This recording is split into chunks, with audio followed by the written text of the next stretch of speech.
मैं आपकी हिंदी की अध्यापिका आशा सैनी आज एक बार फिर आप सभी के समक्ष प्रस्तुत हुई हूँ एक नए अध्याय को लेकर। बच्चों, आज हम 11वीं कक्षा का क्षितिज भाग गद्य खंड में संकलित पाठ 8 जामुन का पेड़, इस पाठ पर हम चर्चा करेंगे।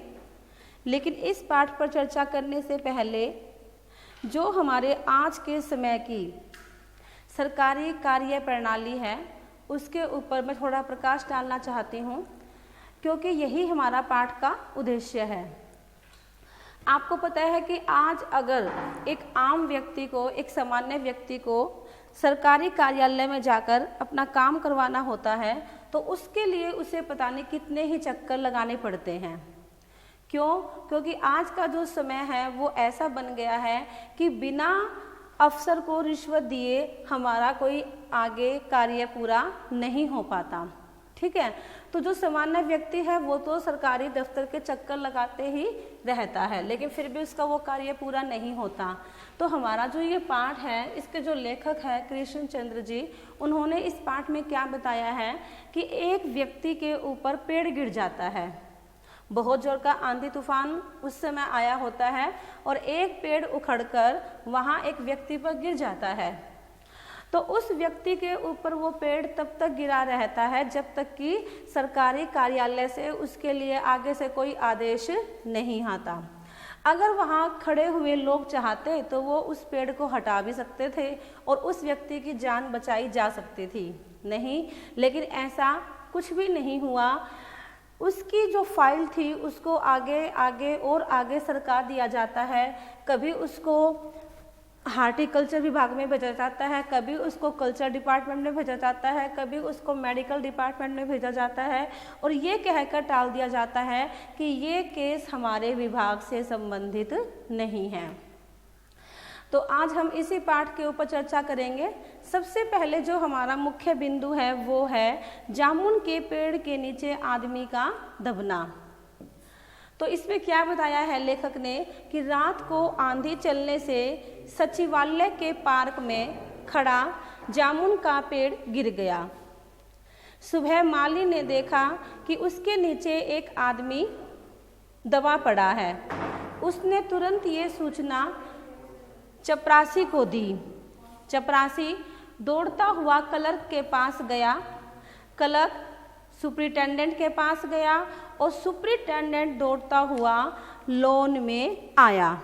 ठीक है, अब आप ध्यान दीजिए कि सबसे पहले वो जामुन का पेड़ किसने देखा था? माली ने देखा था। फिर माली ने किसको बताया? चपरासी को बताया। फिर चपरासी ने किसको बताया? चपरासी ने बताया क्लर्क सुपरिटेंडेंट को। ठीक है, क्लर्क सुपरिटेंडेंट को। फिर सुपरिटेंडेंट दौड़ता हुआ लॉन में आया। इस तरह मिनटों में दबे हुए आदमी के पास भीड़ इकट्ठी हो गई। क्लर्कों को रसीले जामुनों की याद आ रही थी, क्योंकि वो जो व्यक्ति दबा पड़ा था वो जामुन के पेड़ के नीचे दबा पड़ा था। तभी माली ने आदमी के बारे में पूछा। उन्हें उस आदमी के जीवित होने में संदेह था, लेकिन वह आदमी करहाता हुआ बोल पड़ा। माली ने पेड़ हटाने का सुझाव दिया, परंतु सुपरिटेंडेंट ने अपने ऊपर के अधिकारी से पूछने की बात कही। इस तरह deputy secretary, joint secretary, chief secretary से होते हुए मिनिस्टर के पास पहुंची। मंत्री ने चीफ सेक्रेटरी से कुछ कहा और उसी क्रम में बात नीचे तक पहुंची और फाइल चलती रही और इसी में ही आधा दिन बीत गया। ठीक है, अंडर सेक्रेटरी होता है अधीन सचिव। ठीक है, और डिप्टी का अर्थ होता है उप, और ज्वाइंट का अर्थ होता है संयुक्त। तो मेरे ख्याल से आपको ये पहला पॉइंट जो है वो क्लियर हो गया होगा।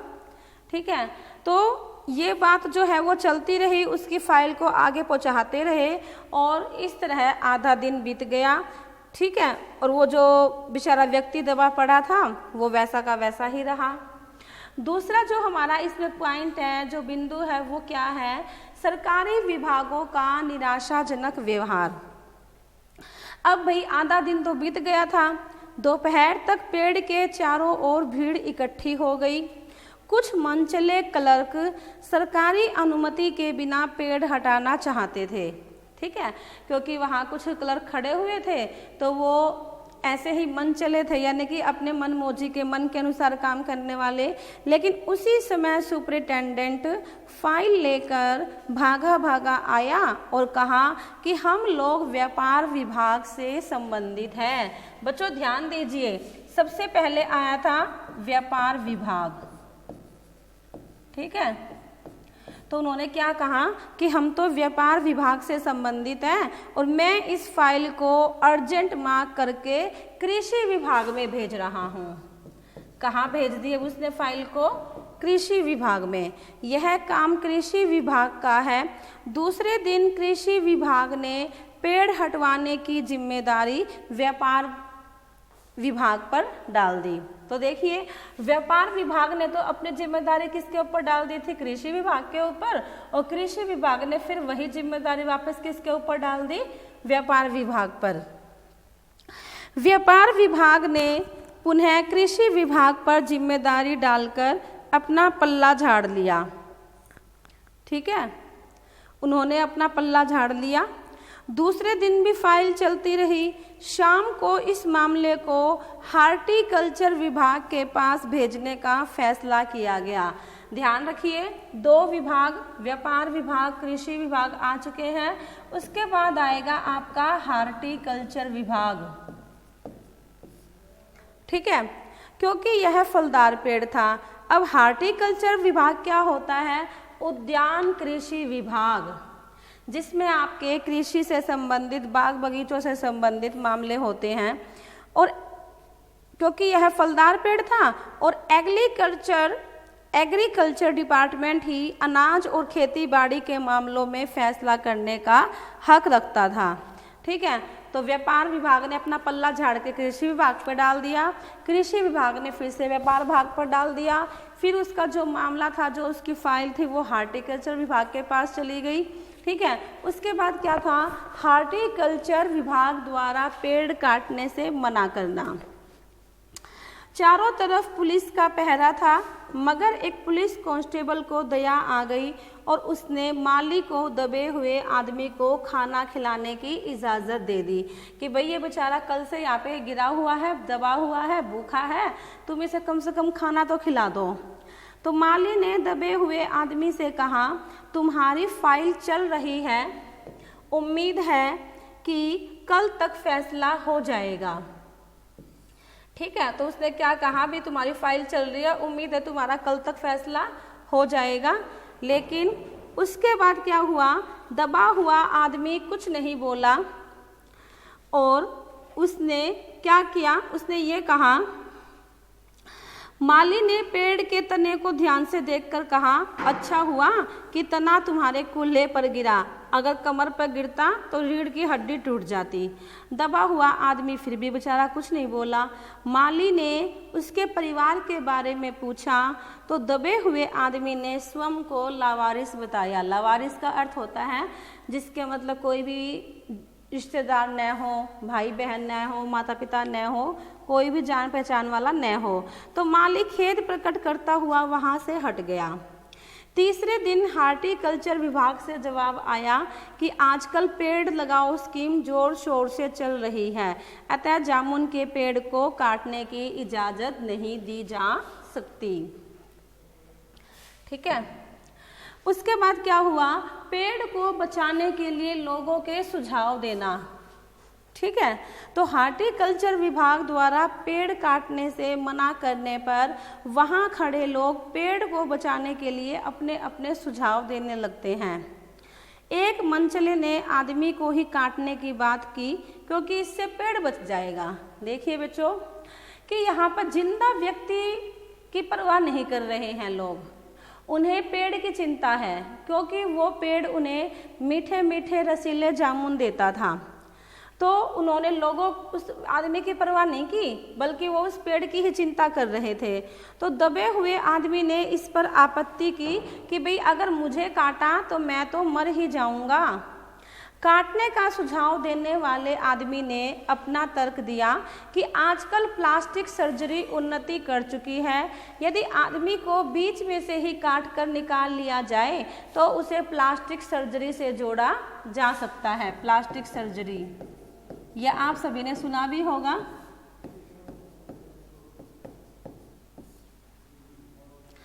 प्लास्टिक सर्जरी से जोड़ा जा सकता है। तो इस बात पर फाइल जो है वो मेडिकल विभाग में भेज दी गई। कौन से विभाग में भेज दी गई? मेडिकल विभाग में। सब अपना पल्ला झाड़ रहे थे, सब अपनी जिम्मेवारी से बच रहे थे, किसी को भी उस व्यक्ति की चिंता नहीं थी। तो वहाँ से रिपोर्ट आई कि सारी जांच पड़ताल करके पता चला कि प्लास्टिक सर्जरी तो हो सकती है, ऑपरेशन भी सफल हो जाएगा, किंतु आदमी मर जाएगा। अतः प्लास्टिक सर्जरी का फैसला रद्द हो जाता है। उसके बाद हमें पता चलता है कि दबे हुआ व्यक्ति जो है वो शायर है। वो कैसे पता चलता है? रात को माली ने दबे हुए व्यक्ति के मुंह में खिचड़ी डालते हुए उसे बताया कि अब मामला ऊपर चला गया है। सुना है कल सेक्रेटरिएट के सभी सेक्रेटरिएटों की मीटिंग होगी। ठीक है, सेक्रेटरिएट का मैंने आपको अर्थ बताया था, सचिवालय या सरकारी अधिकारियों का कार्यालय। तो उन सब की वहाँ मीटिंग होगी, वहाँ केस के सुलझने की संभावना है।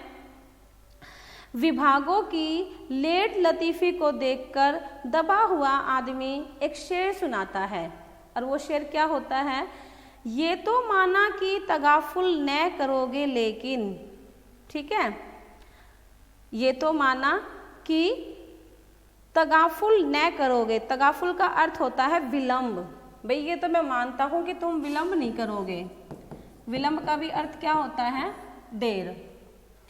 ठीक है, खाक हो जाएंगे हम तुमको खबर होने तक। खाक का अर्थ होता है मिट्टी में मिल जाना। भाई मैं तो नष्ट ही हो जाऊंगा जब तक तुमको खबर होगी। तो आदमी के शायर होने की बात सचिवालय और फिर यह चर्चा पूरे शहर में फैल गई।